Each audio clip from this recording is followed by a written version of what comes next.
नमस्कार, मैं प्रवीण और आप देख रहे हैं पॉलिटिक्स बिहार न्यूज़। बीते 1 मार्च को पटना हाई कोर्ट के वकील पे एक हमला होता है। उसके बाद से पटना हाई कोर्ट के जज का बयान आता है कि पटना किसी के लिए भी सुरक्षित नहीं है।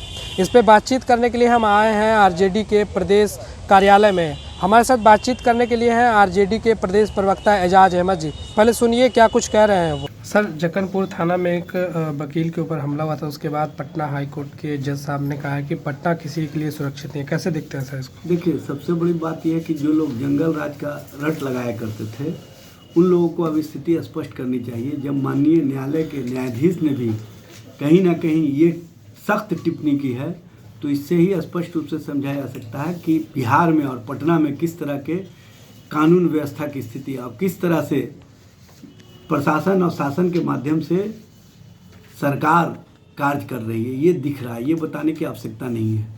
और जिस तरह से गंभीरता दिखाए हैं पटना हाईकोर्ट के माननीय न्यायाधीश, उनको लगता है कि उसके बाद बिहार सरकार को और बिहार के जो प्रशासनिक व्यवस्था है उनको इस मामले पर संज्ञान लेना चाहिए और स्थिति स्पष्ट करनी चाहिए कि जो माननीय न्यायाधीश की टिप्पणी है, उस टिप्पणी के बाद भी सरकार अपने आप को कहाँ पर महसूस कर रही है।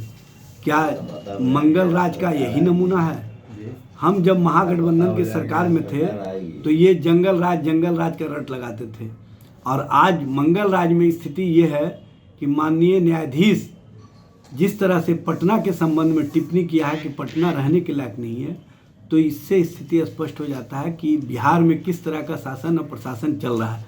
बिहार में सत्ता और सत्तारूढ़ दल के द्वारा कहीं ना कहीं कानून हाथ में लेने वाले, अपराध करने वाले अपराधियों को संरक्षण दिया जा रहा है, जिसके कारण अपराध अपराधियों का मनोबल ऊंचा हो गया है, और मनोबल ऊंचा होने के कारण इस तरह की स्थिति और परिस्थिति पैदा कर दी गई है।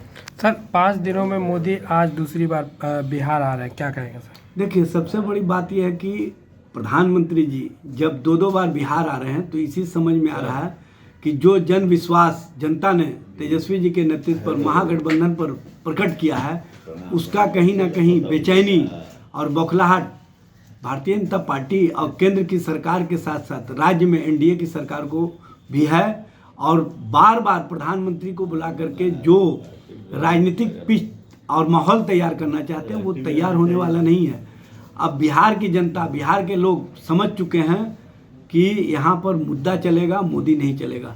और जब मुद्दे हावी हो जाते हैं तो सरकार व्यक्ति के आधार पर जब चलने लगती है तो उसको लोग स्वीकार नहीं करते हैं।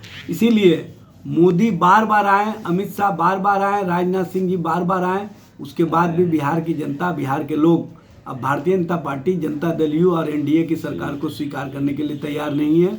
और 2024 के लोकसभा चुनाव में सारी चीज़ें स्पष्ट रूप से सामने आ जाएंगी। सर, महागठबंधन की रैली को लेकर उन लोग कह रहे हैं कि पर लालू जी परिवार बात कर रहा है। अच्छा, ये बताइए कि इनके साथ जो लोग हैं क्या वो परिवारवादी नहीं हैं? अमित शाह क्या है, राजनाथ सिंह क्या है, सिंधिया परिवार क्या है, सीपी ठाकुर क्या है, नितिन नवीन क्या है, फिर इनके जो एलायंस पार्टनर हैं अजीत पवार वो क्या हैं, इनके प्रदेश अध्यक्ष सम्राट चौधरी क्या हैं, और नारायण राणे क्या हैं, जीतन राम मांझी क्या है, चिराग पासवान क्या है, पशुपति पारस क्या है। यहाँ तो श्रृंखला है, और श्रृंखला जो परिवारवाद का खड़ा किए हैं। और अब तो ये भी स्पष्ट हो गया कि इनके पास विचार और विचार के बीच कहीं ना कहीं व्यक्ति के और विचार के बीच में द्वंद्व शुरू हो गया, टकराव शुरू हो गया।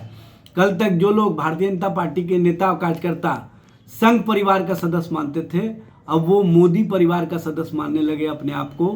तो जब व्यक्तिवाद और व्यक्ति लोकतंत्र में हावी हो जाए तो अधिनायकवाद की स्थिति हो जाती है, और जो व्यक्ति आधारित राजनीति को बढ़ावा देता है पार्टी, उस पार्टी का सोच समाप्त हो जाता है। उस व्यक्ति के माध्यम से जो कार्य किए जाते हैं उसी की सराहना होती है, और जो लोगों के हित में काम होने चाहिए, जो आम आवाम के हित में काम होने चाहिए, जो जनता के लिए काम होने चाहिए, वो काम नहीं हो पाते हैं। और व्यक्ति अपनी खुशी के लिए वही काम करवाता है जो उसको पसंद आता है। तो देखा आपने, एजाज अहमद जी ने साफ तौर पे कहा कि जो लोग जंगल राज के रट लगाए रहते थे उनके राज्य में आज क्या हो रहा है। पटना किसी के लिए भी सुरक्षित नहीं है। बाकी आपकी इस पूरे वीडियो पे क्या प्रतिक्रिया हमें कमेंट करके ज़रूर बताएं। साथ ही इस तरह के तमाम खबरों को देखने के लिए द पॉलिटिक्स बिहार न्यूज़ को ज़रूर सब्सक्राइब करें। धन्यवाद।